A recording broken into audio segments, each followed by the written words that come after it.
Good afternoon, this is Lynx, and I'm going to do something a little different today. I want to talk to you guys about a topic that has been coming up in readings ever since I started doing readings for people about 15, 16, 17 years ago. And even before then, when I first started learning about this, there was a concept called the soulmate or the twin flame. The twin flame it started to be called. When I first started out, there was people talking about the soulmate thing. Then people started talking about the twin flame thing. And it goes up and down. I noticed that it goes in a trend. Sometimes it's really big. Sometimes not so much emphasis on it. But it seems to be big again, this twin flame idea. At least here in California, I'm hearing it a lot, the twin flame theory. Now, this video isn't really to convince any of you who believe in this otherwise. So if you're happy with the idea, if it works for you, if it brings you joy, if it brings you solace, if it brings you answers, if it brings you what you're looking for, then in no way am I trying to change your mind or to convince you otherwise, or to argue with anyone about whether or not the idea is valid, not valid. This video is really for people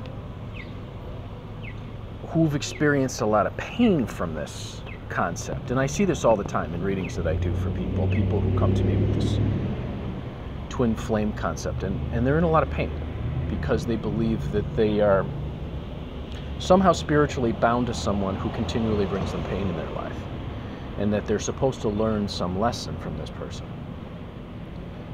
And they're supposed to learn some lesson from the pain that they're experiencing.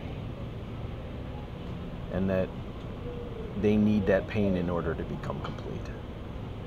Now, in some cases, that may be the case. Maybe, for whatever reason, you need that pain in some cases. The person needs that pain for whatever reason. Maybe they're just not done with it. But for those of you who are continually going back in a situation where you have this twin flame experience and you're experiencing pain and you're back and forth and you don't know what's going on with the relationship, here's an idea.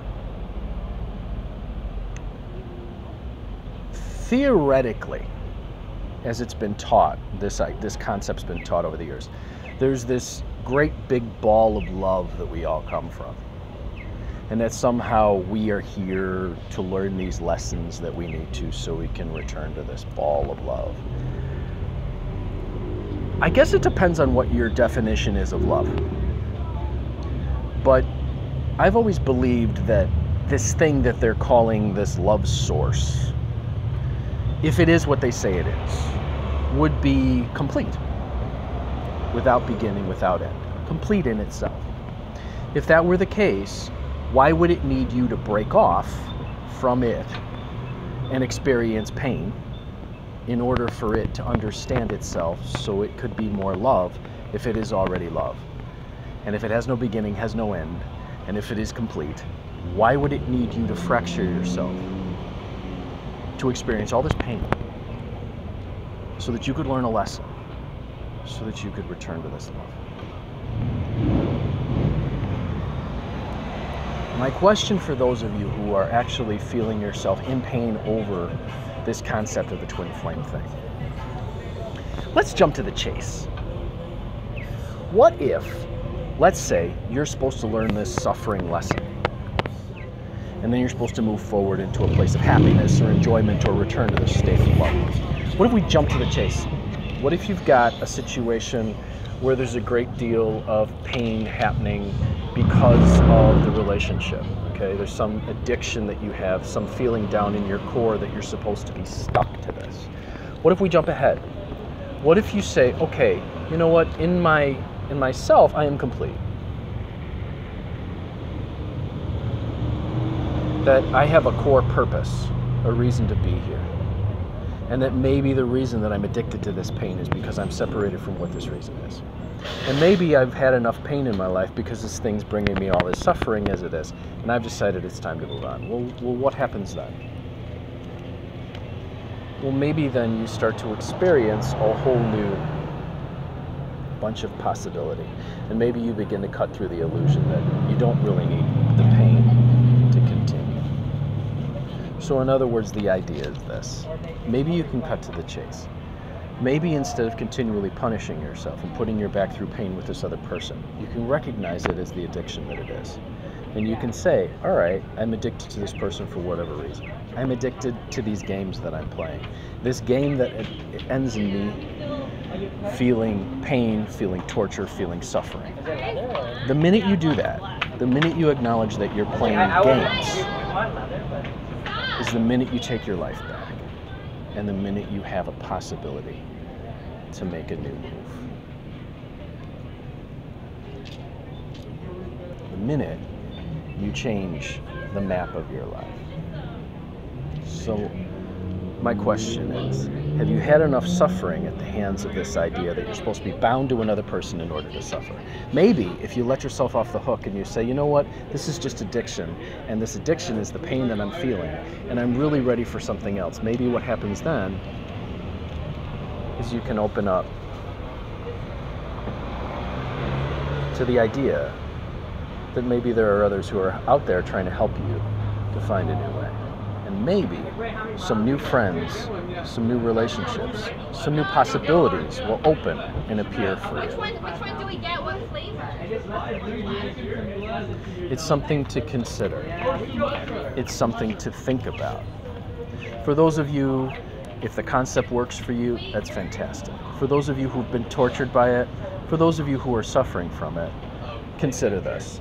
The one thing that I've learned in all the years of doing readings for people is that there is never just one person for anyone.